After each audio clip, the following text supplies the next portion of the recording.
ne parlons forcément pas de la même Europe.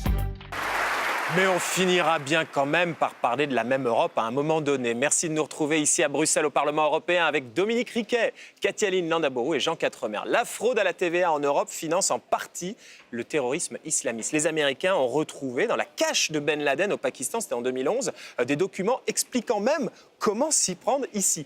Mais que font les dirigeants européens? C'est la question qu'on se pose. En réformant la fiscalité, on pourrait à la fois lutter contre le terrorisme et potentiellement récupérer jusqu'à 50 milliards d'euros de fraude fiscale. Hugues Baudouin nous en dit plus.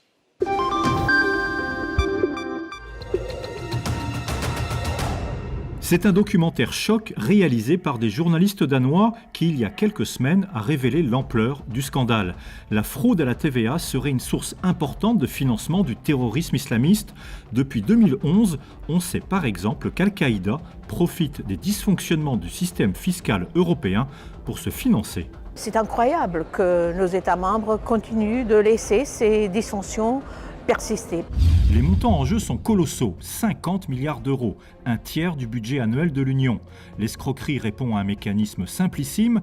Une entreprise achète hors taxe un produit dans un autre État de l'Union et le revend toute taxe dans son propre pays, en se gardant bien de reverser la TVA, et les fraudeurs disparaissent aussi vite dans la nature. Phénomène bien connu des gouvernements, mais quand il s'agit de fiscalité, c'est touche pas à ma souveraineté. C'est une position tout à fait défensive et tout à fait inacceptable que des États membres continuent d'invoquer la souveraineté nationale pour continuer avec ces pratiques fiscales complètement qui sont une défaite pour nous tous. Maintenant que les liens entre terrorisme et fraude TVA sont avérés, c'est peut-être cela qui va enfin motiver les États à agir. Merci Hugues Baudouin. Il y a une question que je me pose souvent. Qu'est-ce que je ferais si j'étais moins con? Là, j'ai l'impression que l'Europe, si elle était moins conne, elle avancerait sur cette question de TVA. Qu'est-ce que vous en pensez, Dominique Riquet? Pourquoi ça bloque? La France fait des propositions sur le sujet très précises. Il suffit qu'effectivement le premier vendeur paye et le mécanisme disparaît. Simplement, les pays qui sont des gros importateurs en termes d'infrastructure et non pas en termes de consommation, suivez mon regard, ceux qui ont des grands ports, par exemple. Dénonce ton port? Non, je dénoncerai pas le port, ni le port, mais en réalité, ces pays-là ne désirent pas qu'il y ait d'intervention sur la TVA parce que ça perturberait grandement la manière dont ils fonctionnent sur le plan de la gestion des importations et de la logistique. Ouais. Bien sûr. Jean Quatremer, 50 milliards d'euros.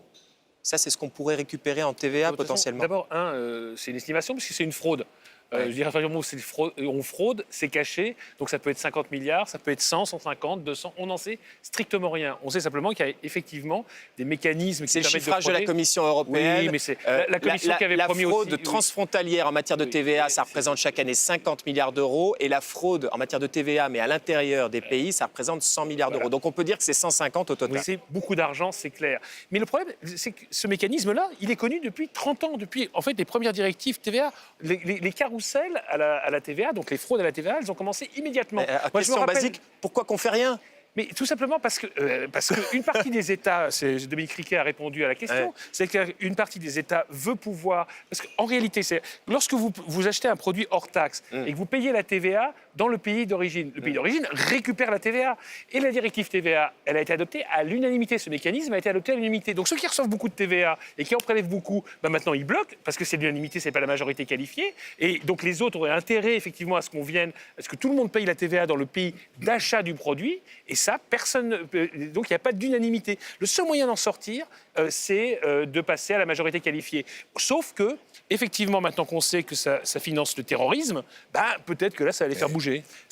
Le marché du carbone a été strictement victime, entre guillemets, de la même chose. Exactement le même mécanisme. Katia-Lynn Landaburu, c'est intéressant parce qu'on voit, c'est ce documentaire, Hugues Baudouin nous le disait, c'est le documentaire danois qui a montré, qui a révélé que Ben Laden lui-même travaillait sur cette question de la TVA. C'est comme ça qu'il finance. Parfois, pour commettre un acte terroriste, il suffit de 10, 20 000 euros, des crédits à la consommation et parfois des petites fraudes aussi à la TVA. La Commission européenne joue à fond là-dessus en disant réformer la fiscalité, c'est une façon de lutter contre le terrorisme. Or, c'est votre priorité. C'est malin de le faire parce que je sais que c'est un argument qui aura une portée, un impact dans l'opinion publique, mais je crois que ça ne sera pas suffisant. Les obstacles sont très nombreux. On voit, il y a ce problème de l'unanimité dans tous les dossiers fiscaux, et ceux qui profitent du système actuel, comme l'a bien souligné Jean, ne voudront pas et mettront leur veto à toute velléité de réforme. On a les noms des pays qui profitent Il y a vraiment, Luxembourg, Malte et Chypre qui ont des taux de TVA en dessous.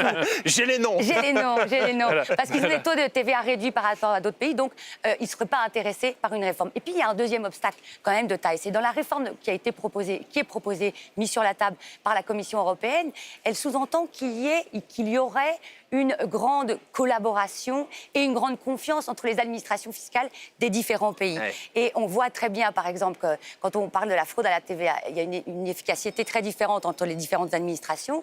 Quand on parle de la fraude à la TVA, c'est 12% seulement le manque à gagner pour l'administration française, 37% pour la Roumanie. Donc il n'y a pas seulement un problème de fraude, il y a un problème de corruption. Comment ces États vont se faire confiance? Ça, c'est une autre question. Dominique Riquet, Jean Quatremer parlait de passer à la majorité qualifiée sur les questions de fiscalité. C'est peut-être ce qu'on pourrait faire sur l'assiette consolidée d'impôts sur les sociétés. Mais là, sur les questions de TVA et autres... Non mais sur l'ensemble des questions concernant l'Europe, l'unanimité, c'est un poison mortel. Voilà, parce que d'ailleurs, la démocratie, c'est pas l'unanimisme. Et en réalité, si on avait une majorité qualifiée pour toutes les décisions, ça permettrait d'avancer beaucoup plus vite. Le problème, c'est que l'égoïsme d'un tue les 26 autres. Voilà, ça c'est terrible. Compris, Jean Quatremer. L'Europe se mêle de tout. Après la pause, c'est ce qu'on va voir. Parce qu'on reproche généralement à l'Europe de s'occuper que des petites choses, mais cette fois, certains l'appellent au secours pour lutter contre les embouteillages qui asphyxient les villes du sud de la France. A tout de suite.